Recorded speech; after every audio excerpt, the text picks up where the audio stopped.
Lo que el ojo no ve. Artículo de Carlos Rodríguez, correspondiente al número 258 de la revista En la Calle Recta. Cuando escribo este artículo, un cúmulo de pensamientos se amalgaman en mi mente luchando por expresarse en unas palabras concretas. Ni tú ni nadie puede verlos. Pero aunque ningún ojo humano sea capaz de observarlos, mis pensamientos son una realidad. Existen. En un momento dado se expresan, se manifiestan, se hacen visibles o sonoros, tangibles. En la vida hay realidades que no están al alcance del ojo humano, pero que no por ello son menos verdad. Una de estas realidades es la obra secreta del Espíritu Santo en el alma. No hay ojo humano, ni telescopio o microscopio capaz de percibir el movimiento del Espíritu de Dios, mas sus efectos se hacen evidentes por la transformación que obra. Lo que el ojo no ve en la salvación. Estamos acostumbrados a ver decisiones por Cristo tomadas después de alguna predicación o lectura bíblica.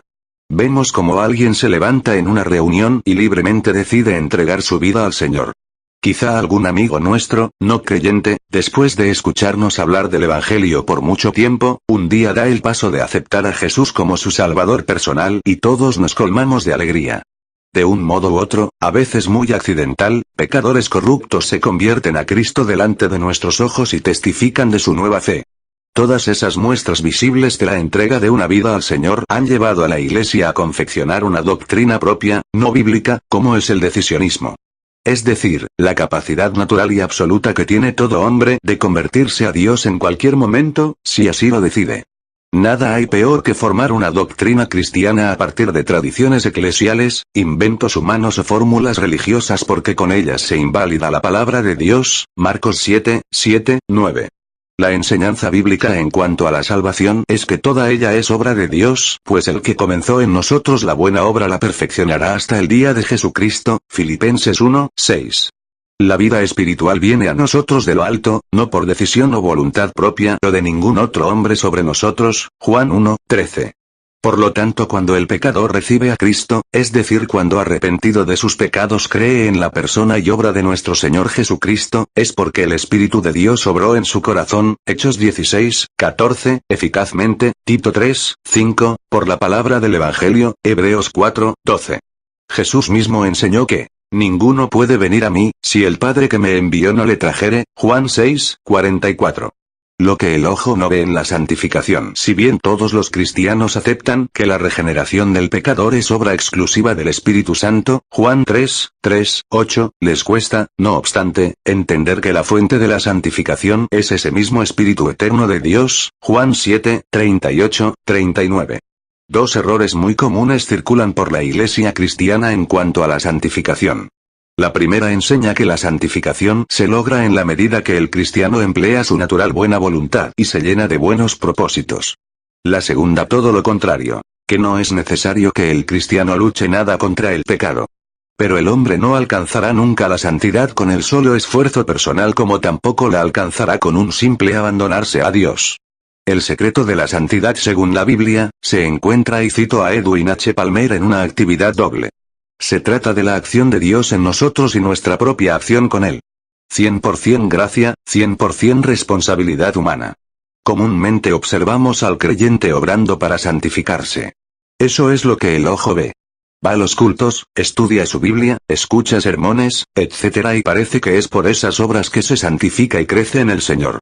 Sin duda esas actividades están incluidas en los medios de gracia estipulados por Dios, pero solo la acción interna, secreta, invisible, que el ojo no ve, del Espíritu Santo es la que da fruto de santificación auténtico, Gálatas 5, 22.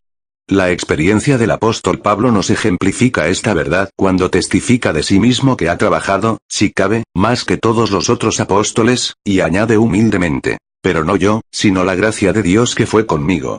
Dicho de otro modo, no era Pablo sino la gracia de Dios la que merece todo el crédito de su obra. Él jamás se iba a vanagloriar de nada pues era consciente de que todo lo había recibido de arriba, 1 Corintios 4, 7. Comparar con Juan 3, 27, Pablo sabía en quién había creído, a quien estaba unido. Como el pámpano, de la vid recibe vida y da fruto. Así el creyente verdadero se santifica, pues separados del Señor nada podemos hacer.